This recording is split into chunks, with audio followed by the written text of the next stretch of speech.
Hello and welcome to altitude IAS. और हम लोग देख रहे हैं PYQs टू MCQs। इसके अंतर्गत हम लोग प्रीवियस ईयर के जो पीटी क्वेश्चंस होते हैं उसको डिस्कस करते हैं। उसके आधार पे जो भी हमारे टॉपिक होते हैं न्यूज़पेपर में उससे रिलेटेड हम MCQs को देखते हैं, यानी कि नए क्वेश्चंस को देखते हैं जिसके 2025 में पूछे जाने की काफ़ी प्रायिकता होती है। तो हमारा आज का जो सबसे पहला टॉपिक है वो टॉपिक है पेज नंबर 1 द हिंदू का। रेस्क्यू टीम जो है ये to connect workers trapped in tunnel. ये तेलंगाना में एक टनल है जहाँ पे एक एक्सीडेंट हो गया है और इसके अंतर्गत जो है एनडीआरएफ जो है नेशनल डिजास्टर रेस्क्यू फोर्स जो होता है वो इसके अंतर्गत कार्य कर रहा है। तो हम इसमें क्या क्या समझने वाले हैं, इसमें हम समझेंगे डिजास्टर क्या होता है, इसमें डिजास्टर के मिटिगेशन में एनडीआरएफ का रोल क्या होता है, एसडीआरएफ इसके अंतर्गत कैसे कार्य करता है, अदर इश्यूज क्या क्या इनके अंतर्गत आते हैं और ये सारे चीज़ को कैसे सॉल्व किया जाता है। तो चलिए डिस्कस करते हैं आज का जो हमारा टॉपिक है। और सबसे पहला टॉपिक जो तेलंगाना टनल में जो एक्सीडेंट हुआ है उसमें जो है कुछ मजदूर फंस गए हैं जो अभी तक संपर्क में नहीं आए हैं। 30 घंटे के रेस्क्यू ऑपरेशन 30 घंटे से जारी है। बचाव दल ने 30 घंटे में फंसे 8 मजदूर तक पहुंचने में असमर्थ रहा है और यह घटना जो है नागर कुर्नूल तेलंगाना में हुई है। इसके अंतर्गत 2 इंजीनियर, 2 तकनीकी कर्मचारी, 4 मजदूर जो है इसके अंतर्गत 14 किलोमीटर अंदर फंसे हुए हैं कैनाल के अंतर्गत। शनिवार को छत गिरने से यह हादसा हुआ था।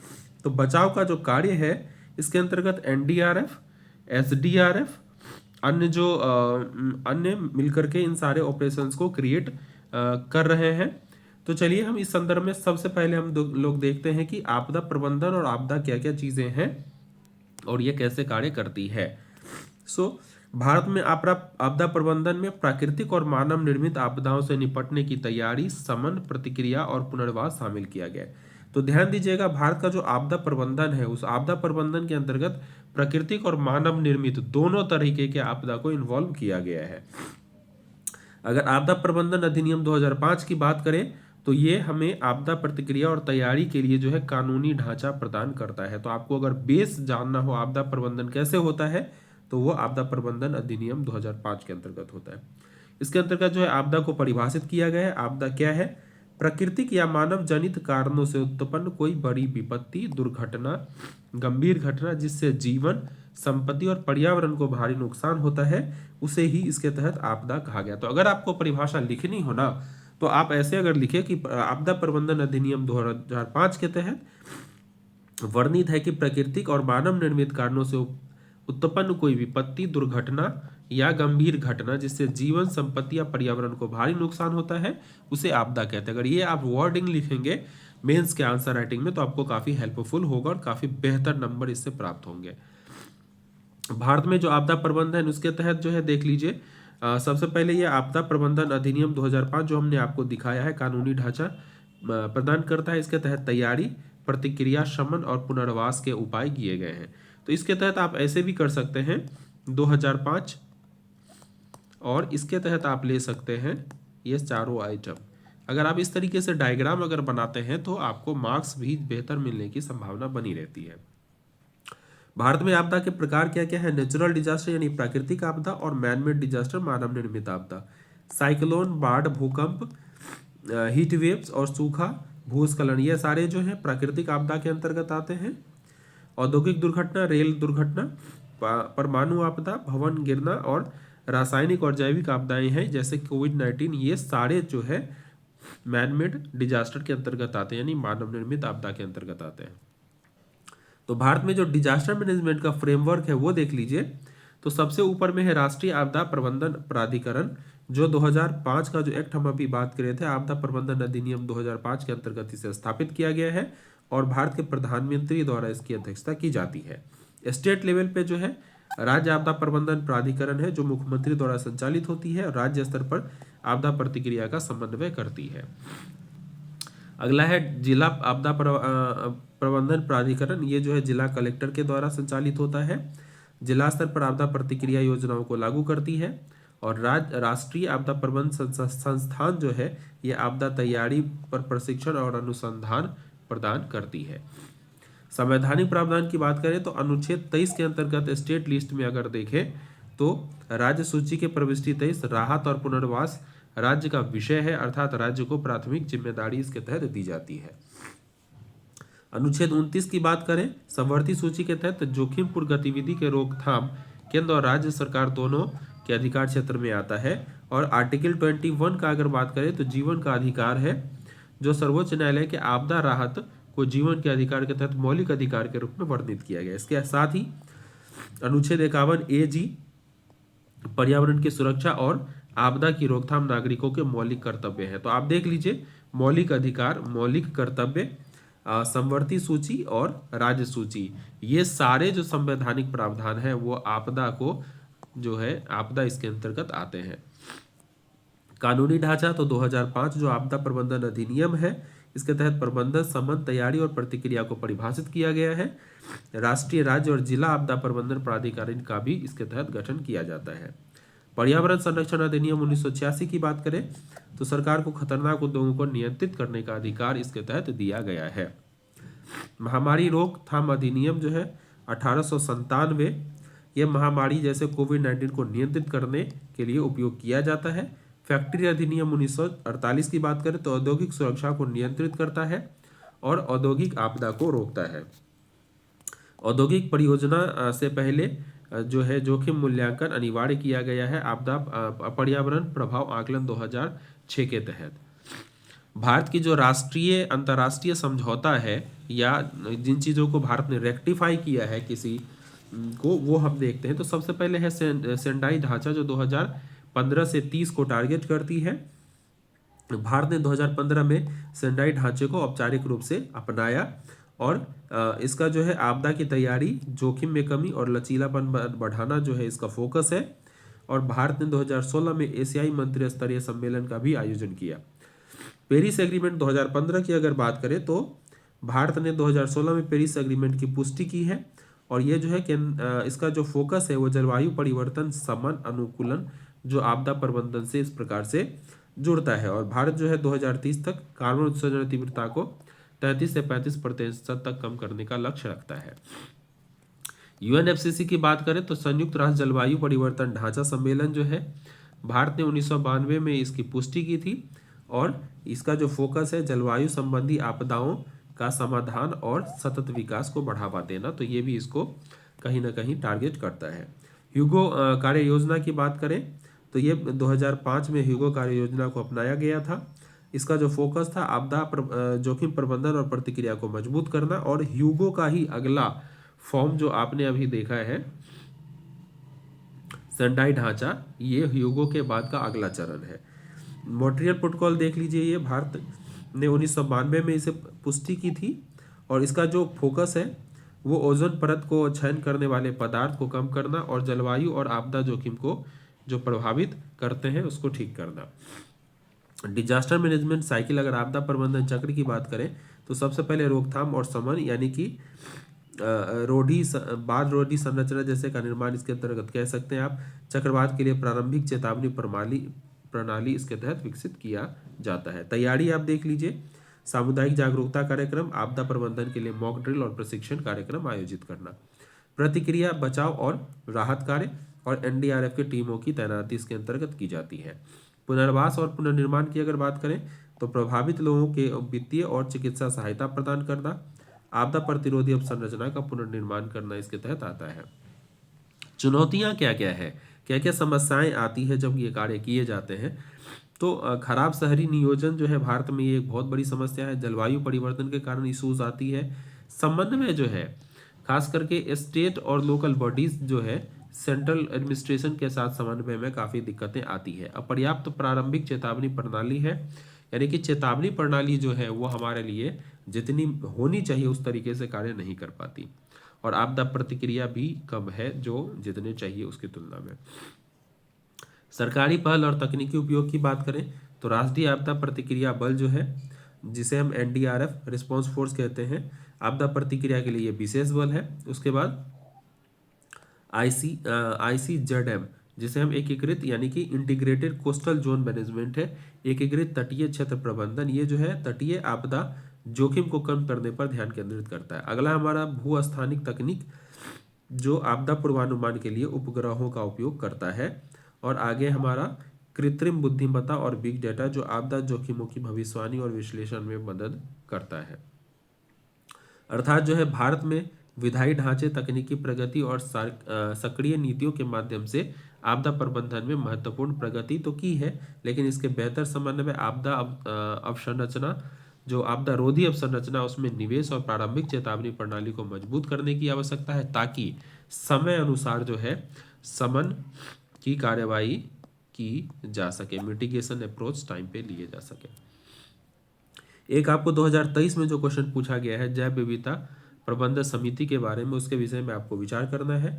भारत में जैव विविधता प्रबंधन समितियां नगोया प्रोटोकॉल के उद्देश्यों को सरकार साकार करने में महत्वपूर्ण भूमिका निभाती है। अगला हमारा जैव विविधता प्रबंधन समितियों की भूमिका जैविक संसाधनों की पहुंच और लाभ साझाकरण को निर्धारित करने में महत्वपूर्ण भूमिका निभाती है, जिनमें वे अपने अधिकार क्षेत्र के भीतर जैविक संसाधनों की पहुंच और संग्रह शुल्क लगाने की शक्ति रखती है। मुझे ऐसा लगता है कि ये दोनों ही शायद सही होगा, एक बार चेक करते हैं। दोनों ही सही है स्टेटमेंट। भारत में जैव विविधता अधिनियम 2002 के तहत जो है बीएमसी स्थानीय स्तर पर जैव विविधता के संरक्षण, उसके सतत उपयोग और लाभ साझाकरण को सुनिश्चित करने के लिए स्थापित किया गया था, और भारत ने जो है नगोया प्रोटोकॉल इसके तहत इम्प्लीमेंट किया है। सेकेंड स्टेटमेंट जो आप देख लीजिए, बायोडाइवर्सिटी मैनेजमेंट कमिटी जो है, इसके हिंदी में क्यों नहीं दिया गया, अंडर सेक्शन जो है 41 ऑफ बायोडाइवर्सिटी एक्ट 2002 के तहत बायोडाइवर्सिटी मैनेजमेंट कमेटी जो है रिस्पॉन्सिबल होती है for preparing people's diversity register. तो पीपल का जो है बायोडाइवर्सिटी रजिस्टर तैयार करने के लिए और इंश्योरिंग बेनिफिट शेयरिंग मैकेनिज्म जो है उसको बनाने के लिए ये कार्य करती है। तो ये दोनों ही स्टेटमेंट हमारा सही है। नगोया प्रोटोकॉल की बात करें तो इसका उद्देश्य जैविक संसाधनों तक जो है पहुंच और लाभ साझाकरण सुनिश्चित करना। जैव विविधता प्रबंधन समितियां जो है जैव विविधता अधिनियम 2002 के धारा 41 के तहत स्थानीय स्तर यानी कि ग्राम पंचायत, नगर पालिका आदि पर गठित की जाती है। बीएमसी जो है पीपल बायोडाइवर्सिटी रजिस्टर तैयार करती है, जिसमें स्थानीय जैव विविधता और पारंपरिक ज्ञान का दस्तावेजीकरण किया जाता है। तो ये काफ़ी महत्वपूर्ण हो जाता है। वे जैविक संसाधनों की पहुंच के लिए शुल्क लगा सकते हैं और स्थानीय स्तर पर लाभ साझाकरण सुनिश्चित कर सकते हैं। अगला हमारा जो क्वेश्चन है वो देख लीजिए, निम्नलिखित आपदा प्रबंधन से संबंधित राष्ट्रीय ढांचों अंतर्राष्ट्रीय ढांचों के पर विचार करना है जिसकी पुष्टि भारत ने की है। तो भारत ने सेंडाई जो ढांचे हैं 2015 में इसकी पुष्टि की है। भारत ने ह्यूगो योजना को का सदस्य बना था 2005 में, और भारत ने मॉन्ट्रियल प्रोटोकॉल की पुष्टि 1992 में की। मुझे लगता है कि ये डी ऑप्शन सारे सही होने चाहिए, सारे ही सही हैं। इसका डिटेल जो है मैंने ऑलरेडी आपको दे दिया है, और इसका पीडीएफ प्राप्त करने के लिए आप हमारे व्हाट्सएप के इस ग्रुप से जुड़ सकते हैं ताकि आपको ये सारे डिटेल्स प्राप्त हो जाए।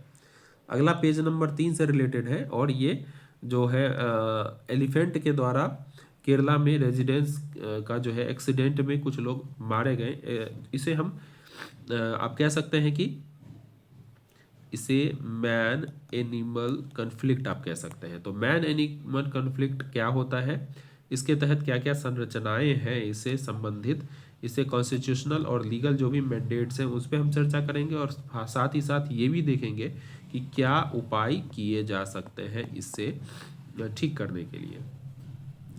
तो पहले न्यूज़ देखते हैं थोड़ा। ये अरालम फॉर्म जो है कन्नौर में वेल्ली और लीला 70 नामक बुजुर्ग आदिवासी दंपति की जंगली हाथी के हमले में मौत हो गई, और ग्रामीण ने जो प्रदर्शन किया है और उनका कहना है कि तत्काल कदम उठाएं, ये जो जानवरों के हमले हो रहे हैं उसको रोकने के लिए तत्काल कदम उठाने चाहिए। तो इस संदर्भ में हम लोग देखते हैं मानव पशु संघर्ष क्या होता है। वन्य जीव और मानव गतिविधि जब एक दूसरे को नकारात्मक रूप से प्रभावित करते हैं तो इसे मानव पशु संघर्ष कह सकते हैं। जैसे गाड़ी जा रही है और उधर से हाथी आ रहा है और दोनों आपस में यहाँ पे खड़े हो गए, तो ये भी मैन और एनिमल कन्फ्लिक्ट ही है। इसके कारण क्या क्या होते हैं? आवास, वनों की कटाई, शहरीकरण, जलवायु परिवर्तन, शिकार और जल संकट इसके समस्या का महत्वपूर्ण कारण है। ये सारा दिया हुआ है कारक जो योगदान देते हैं। जलवायु परिवर्तन, शहरीकरण के कारण मानव एनिमल कन्फ्लिक्ट होता है, शिकार के कारण भी होती है संघर्ष, और वनों की कटाई के कारण संघर्ष की स्थिति उत्पन्न होती है। वन्यजीव संरक्षण के लिए कानूनी प्रावधान क्या किया गया है भारत में? तो सबसे पहला जो महत्वपूर्ण है वन्यजीव संरक्षण अधिनियम 1972। ये लुप्त प्राय जो प्रजाति के शिकार को रोकने और संरक्षित क्षेत्र में मानव गतिविधियों को नियंत्रित करता है। इसके तहत राष्ट्रीय उद्यान, वन्यजीव अभयारण्य और संरक्षण भंडारों का प्रावधान किया गया है। अगला हमारा है भारतीय वन अधिनियम 1927। ये जो वनों के उपयोग को नियंत्रित करता है और वन्यजीव आवासों की रक्षा करता है। सरकार को आरक्षित और संरक्षित वन घोषित करने का भी अधिकार प्रदान करता है। पर्यावरण संरक्षण अधिनियम 1986 की बात करें तो वन्यजीव संरक्षण और प्रदूषण नियंत्रण के लिए कानूनी ढांचा प्रदान करता है। आवास विनाश के खिलाफ जो है सरकार को कार्रवाई करने की शक्ति देता है। साथ ही साथ अगर हम फॉरेस्ट एक्ट 2006 की बात करें तो वनवासियों के अधिकार को मान्यता देता है और वन्यजीव संरक्षण सुनिश्चित करता है। इसके तहत पशु क्रूरता अधिनियम 1960 की बात करें तो पशुओं के प्रति क्रूरता को रोक लगाना और उसके व्यवहार को नियंत्रित करना इसके तहत शामिल किया गया है। वन जीव संरक्षण के लिए जो सरकारी योजना है वो देख लीजिए, प्रोजेक्ट टाइगर है जो बाघ और उनके आवासों की रक्षा करने के लिए शुरू किया गया और इसके तहत जो है राष्ट्रीय बाघ संरक्षण प्राधिकरण भी गठन किया गया। प्रोजेक्ट एलिफेंट की बात करें तो हाथी और उनके घड़ियालों का संरक्षण इसका टारगेट है। वन्यजीव आवासों का एकीकृत विकास की अगर बात करें तो वन्यजीव संरक्षण के लिए वित्तीय और तकनीकी सहायता प्रदान करना इसका लक्ष्य है। इको सेंसिटिव जोन, संरक्षित क्षेत्रों के आसपास बफर जोन बनाकर मानव पशु संघर्ष को कम करने की बात इसके तहत है। और वन्यजीव अपराध ब्यूरो जो अवैध वन्यजीव व्यापार की निगरानी और रोकथाम करता है। सोल्यूशन क्या हो सकते हैं? मानव पशु संघर्ष के समाधान क्या होंगे? तो आवास जो है पुनर्स्थापना और वनीकरण इसके तहत हो सकता है। वन जीवों को प्रभावित जो करते हैं किसानों को मुआवजा देना चाहिए। ड्रोन और एआई तकनीक आधारित निगरानी करनी चाहिए। सामुदायिक जागरूकता में भागीदारी करनी चाहिए।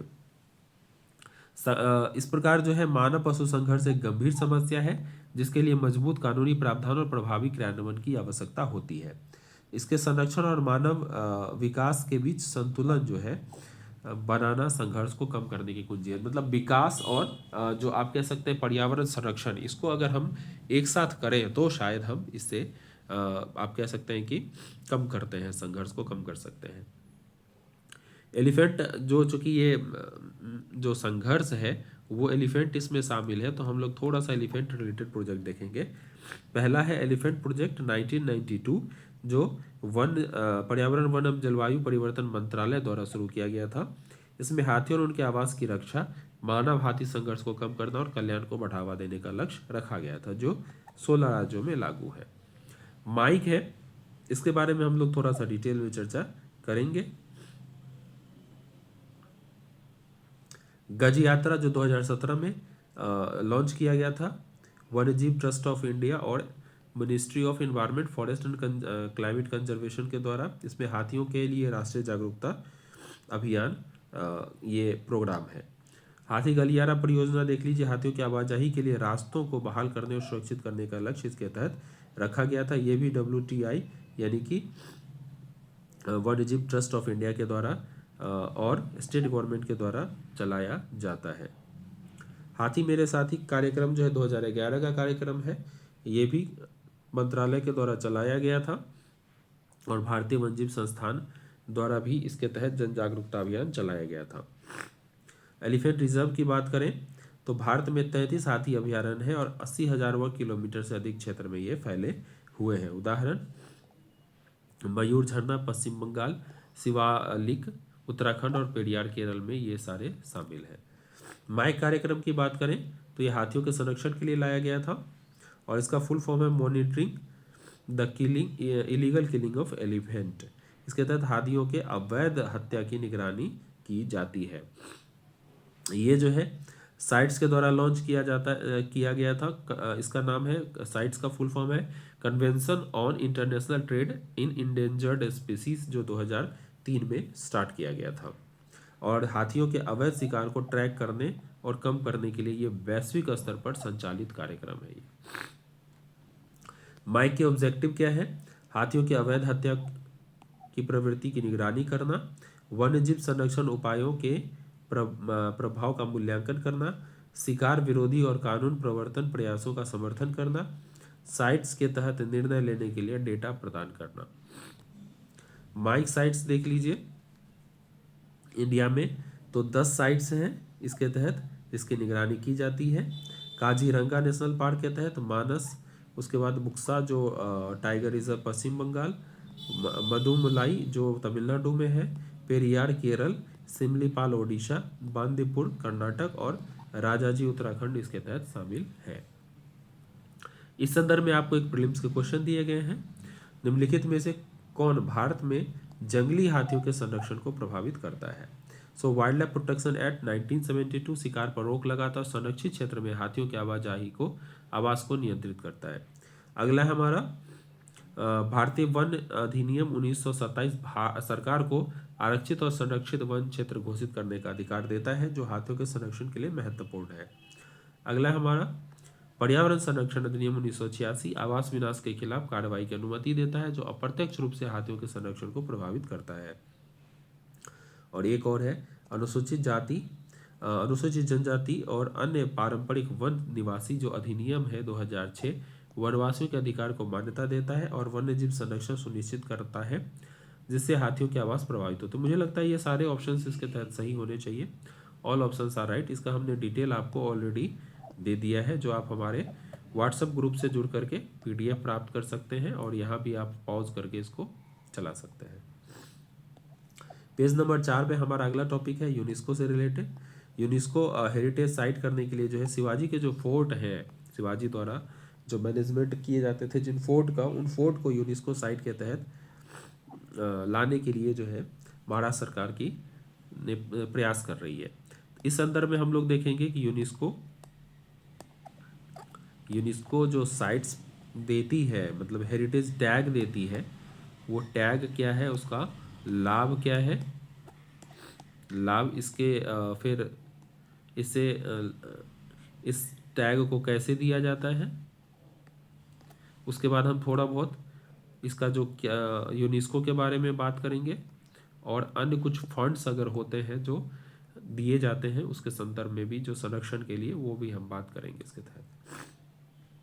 तो सबसे पहले है पेरिस में प्रतिनिधि मंडल भेजा गया है। महाराष्ट्र के सांस्कृतिक मंत्री आशीष शेलार के नेतृत्व में एक प्रतिनिधि मंडल 22 से 26 फरवरी को पेरिस में शिवाजी महाराज के 12 किलों को यूनेस्को विरासत दर्जा प्रदान करने के लिए ये कोशिश किया जा रहा है। इसका जो विषय है, राज्य सरकार ने मराठा सैन्य परिदृश्य विषय के तहत ये प्रस्ताव भेजा है। इस संदर्भ में हम लोग देखते हैं यूनेस्को विश्व धरोहर दर्जा कैसे देता है, किसको देता है। तो यूनेस्को का जो दर्जा है ये यूनेस्को का फुल फॉर्म आप देख लीजिए, United Nation Educational Scientific and cultural, मतलब ये यूनाइटेड नेशन की ऑर्गेनाइजेशन है जो उन स्थलों को विश्व धरोहर का दर्जा प्रदान करते हैं जो सांस्कृतिक, प्राकृतिक और मिश्रित महत्व के होते हैं। इन स्थलों को उनकी असाधारण सार्वभौमिक महत्व के कारण जो है पहचाना जाता है और उन्हें भावी पीढ़ियों के लिए संरक्षित किया जाना आवश्यक होता है। यानी कि अगर विश्व धरोहर स्थिति की बात करें तो हमें 3 चीज चाहिए, सांस्कृतिक महत्व, प्राकृतिक महत्व और ये दोनों भी एक साथ हो सकते हैं। अगर हम कैटेगरी की बात करें श्रेणियों की, तो भारत में सांस्कृतिक जो धरोहर स्थल है वो ऐतिहासिक इमारतें, स्मारक, किले आदि इसके अंतर्गत आते हैं जैसे ताजमहल। प्राकृतिक धरोहर की बात करें तो राष्ट्रीय उद्यान, वन्यजीव अभयारण्य, पर्वत श्रृंखला जैसे काजीरंगा भारत राष्ट्रीय उद्यान। मिश्रित धरोहर की बात करें तो ऐसे स्थल जिसके सांस्कृतिक और प्राकृतिक दोनों महत्व है जैसे काजीरंगा राष्ट्रीय उद्यान जो भारत में स्थित है। अगर हम यूनेस्को विश्व धरोहर का जो दर्जा मिलने का मापदंड अगर देखें तो ये किसी स्थल को यूनेस्को द्वारा निर्धारित 10 में से कम एक मानदंड पूरा करना आवश्यक होता है, जैसे विशिष्ट सांस्कृतिक महत्व, मानव संरचनात्मकता का प्रदर्शन, महत्वपूर्ण पारिस्थितिकी या जैव विविधता, ऐतिहासिक घटनाओं से इसके संबंध। तो भारत में यूनेस्को विश्व धरोहर स्थल की अगर बात करें तो ये अभी तक जो है 42 शायद मुझे लगता है बढ़ गया है, 2013 का ये डेटा है, बढ़ गया है 2000 शायद 44 या 45 हो गया शायद, हम देखेंगे इसको। भारत के कुछ प्रसिद्ध जो यूनेस्को स्थल है वो ताजमहल उत्तर प्रदेश, लाल किला ये भी उत्तर प्रदेश का, सॉरी दिल्ली का है, अजंता जो है कल्चरल साइट के अंतर्गत महाराष्ट्र, नेचुरल साइट में काजीरंगा पश्चिम घाट में है, ग्रेट हिमालयन राष्ट्रीय उद्यान हिमाचल प्रदेश में, और मिश्रित स्थल में काजीरंगा कंचनजंगा राष्ट्रीय उद्यान जो सिक्किम में स्थित है। जो प्रोसेस है दर्जा देने का वो देख लीजिए। देश द्वारा नामांकन किया जाता है, सरकार जो है यूनेस्को को एक प्रस्ताव भेजती है, उसके बाद सलाहकार जो है निकाय द्वारा इसका मूल्यांकन किया जाता है। इसके अंतर्गत ICOMOS एंड IUCN ये क्या करता है, नामांकन का मूल्यांकन करते हैं। उसके बाद समिति जो है विश्व धरोहर समिति द्वारा इसके अंतर्गत निर्णय लिया जाता है। समिति तय करती है कि विश्व धरोहर दर्जा देना चाहिए या नहीं देना चाहिए। निगरानी और संरक्षण, जब इसे यूनेस्को के दिशा निर्देश के अंतर्गत दिशा निर्देशों का पालन करना पड़ता है, जब ये स्थल इसके अंतर्गत आ जाते हैं तो।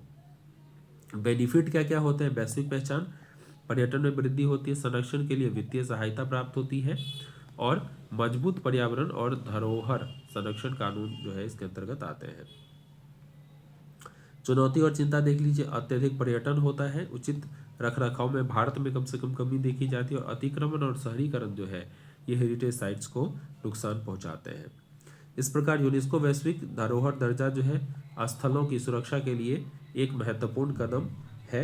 भारत अपनी समृद्ध सांस्कृतिक और प्राकृतिक धरोहर के साथ वैश्विक संरक्षण प्रयासों में महत्वपूर्ण भूमिका निभाता है। जैसे भारत के अभी मुझे लगता है शायद 44 या 45 स्थल ऑलरेडी इसके अंतर्गत आ चुके हैं।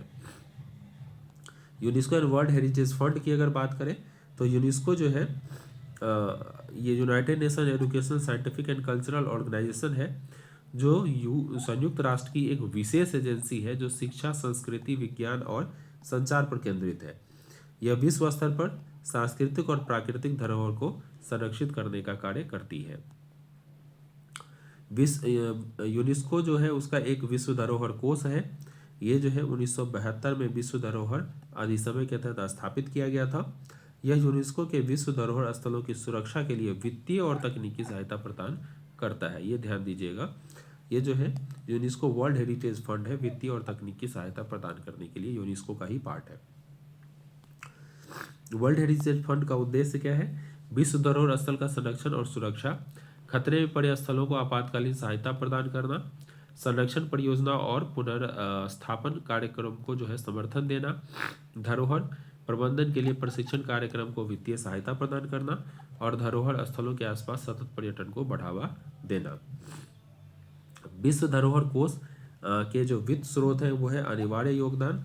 जो विश्व धरोहर अभिसमय के जो सदस्य देश हैं वो अनिवार्य रूप से योगदान देते हैं। इसके तहत शैक्षिक योगदान भी होता है, अंतर्राष्ट्रीय सहायता अनुदान भी प्राप्त होता है जो यूनेस्को को, और कॉरपोरेट और गैर सरकारी संगठन और फाउंडेशनों के द्वारा भी इसे समर्थन प्राप्त होता है। इसके तहत एक आपातकालीन सहायता है। प्राकृतिक आपदाओं या सशस्त्र संघर्ष से प्रभावित स्थलों के लिए कोष जो है त्वरित वित्तीय सहायता प्रदान करता है। जैसे 2019 में आग लगने के बाद जो है नोट्रे-डेम कैथेड्रल फ्रांस के अंतर्गत जो है उन्हें आपातकालीन सहायता प्रदान की गई थी। चुनौतियां, सीमित वित्तीय संसाधन होते हैं, राजनीतिक और प्रशासनिक समस्या होती है, अप्रभावी संरक्षण प्रयास होते हैं, जलवायु परिवर्तन के भी प्रभाव इसके अंतर्गत आते हैं। बावजूद उसके यूनेस्को जो है विश्व धरोहर स्थल धरोहर कोष जो है विश्व धरोहर स्थलों को संरक्षित करने में एक महत्वपूर्ण भूमिका निभाता है, और इन स्थलों की सुरक्षा के लिए सतत संरक्षण, उचित वित्तीय सहायता और वैश्विक सहयोग की आवश्यकता होती है। और अभी देख लीजिए वैश्विक सहयोग की अगर बात करें तो जो USA है वो हर जगह से अपने आप को अपना हाथ जो है बाहर खींच रहा है, तो ऐसे में वैश्विक सहयोग जो है अपने आप में बहुत ही कठिन कार्य हो जाता है आज के समय में। इस संदर्भ में आपको एक प्रीलिम्स के क्वेश्चन दिए गए हैं। यूनेस्को विश्व धरोहर दर्जा के संबंध में आपको निम्नलिखित मुद्दों पर विचार करना है। यूनेस्को उस स्थलों को विश्व धरोहर का दर्जा देता है जो सांस्कृतिक, प्राकृतिक और मिश्रित महत्व के होते हैं। बिल्कुल सही। विश्व धरोहर स्थल अपनी असाधारण सार्वभौमिक महत्व के कारण पहचाने जाते हैं। इसमें भविष्य के पीढ़ियों के लिए संरक्षित किया जाना आवश्यक है। ये भी बिल्कुल सही है। असाधारण मान्यता के लिए साधारण चीज़ों को ही महत्व इसके तहत दिया जाता है।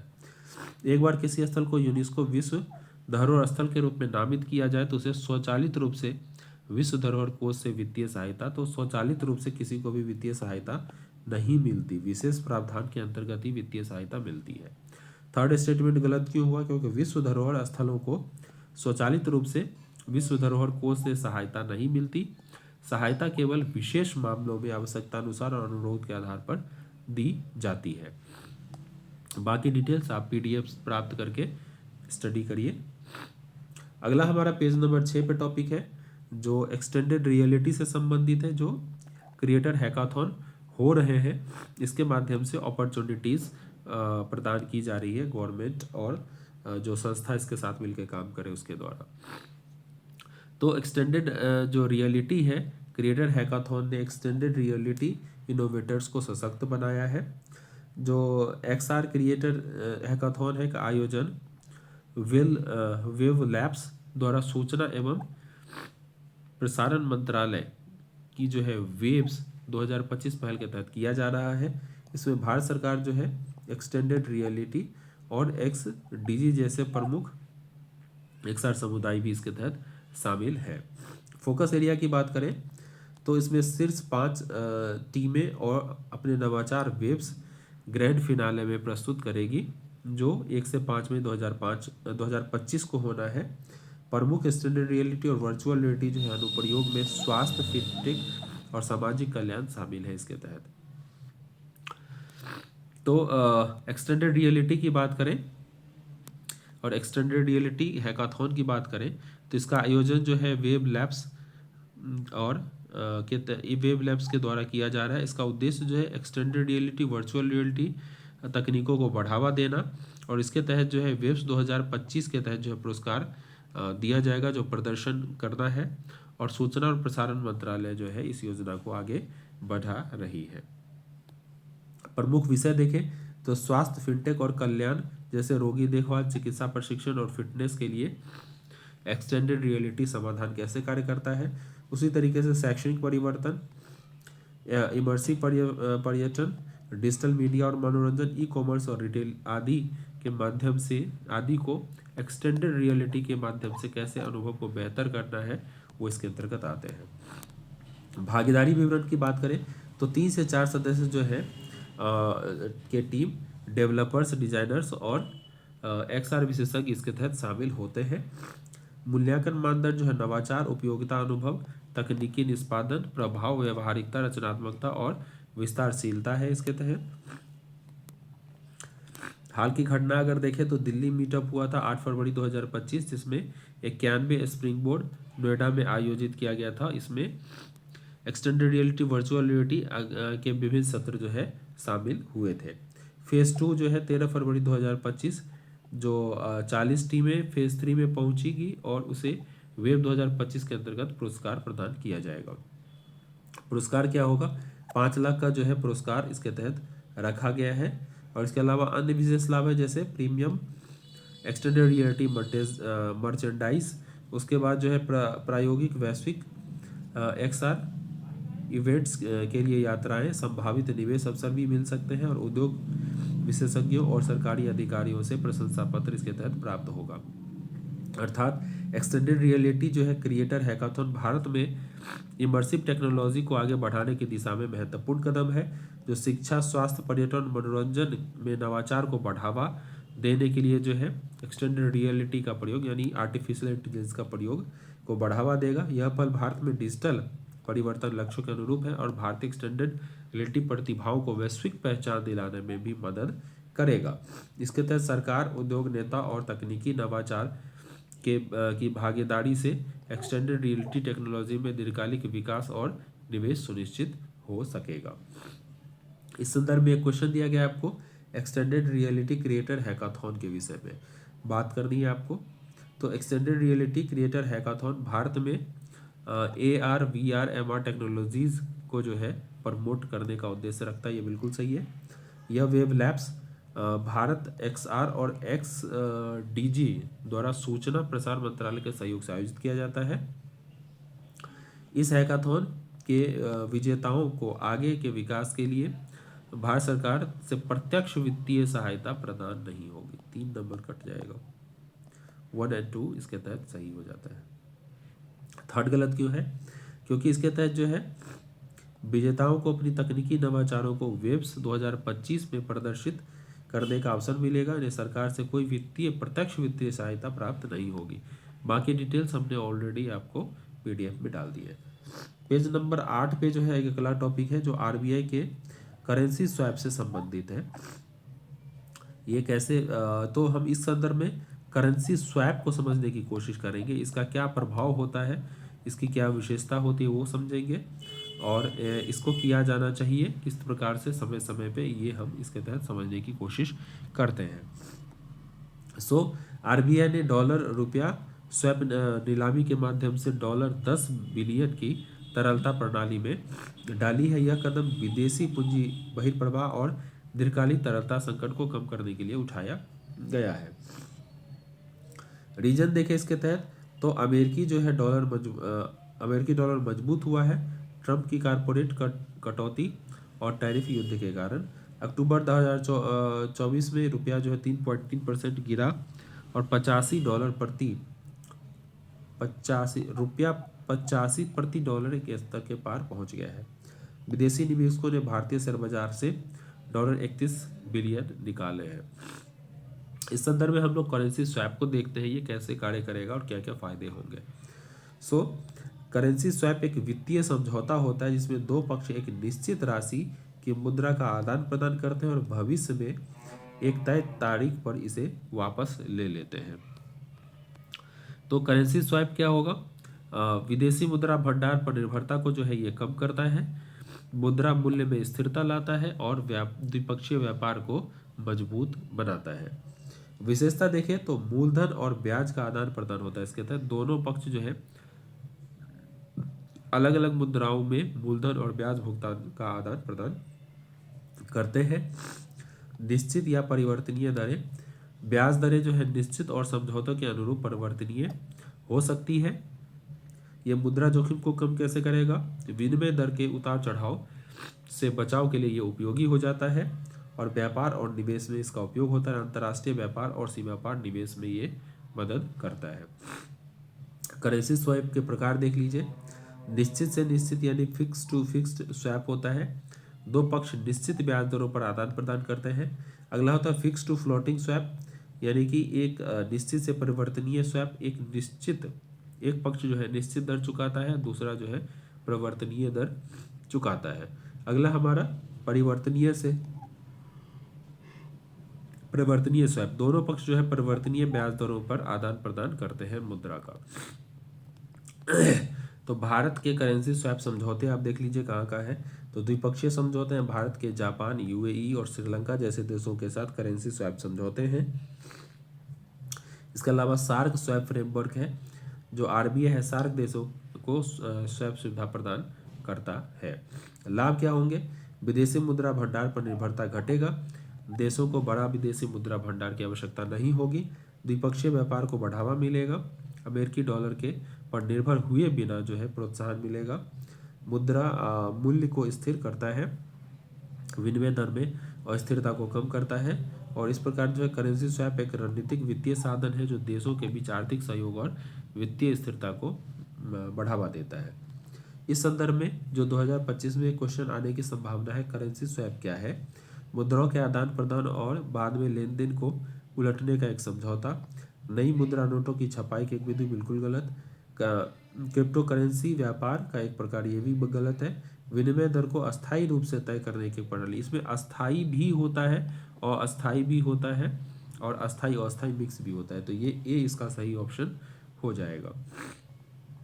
इसका हमने डिटेल आपको ऑलरेडी दे रखा है, आप उसको वहाँ से स्टडी कर सकते हैं। तो आज के लिए भी इतना ही। हमारे प्रोग्राम को आप लाइक कर सकते हैं, शेयर कर सकते हैं, और कोई इशू हो तो आप हमें कमेंट जरूर कीजिए, और साथ ही साथ इस प्रोग्राम को सब्सक्राइब भी कीजिए और अपने फ्रेंड्स तक पहुंचाइए ताकि वो 2025 का जो प्रीलिम्स है उसको क्रैक कर सके। इसके अलावा आप हमारे मेंटरशिप प्रोग्राम से जुड़ सकते हैं जो ऑफलाइन बैच में संचालित होता है। मिलते हैं अगले कल, तब तक के लिए बहुत बहुत धन्यवाद।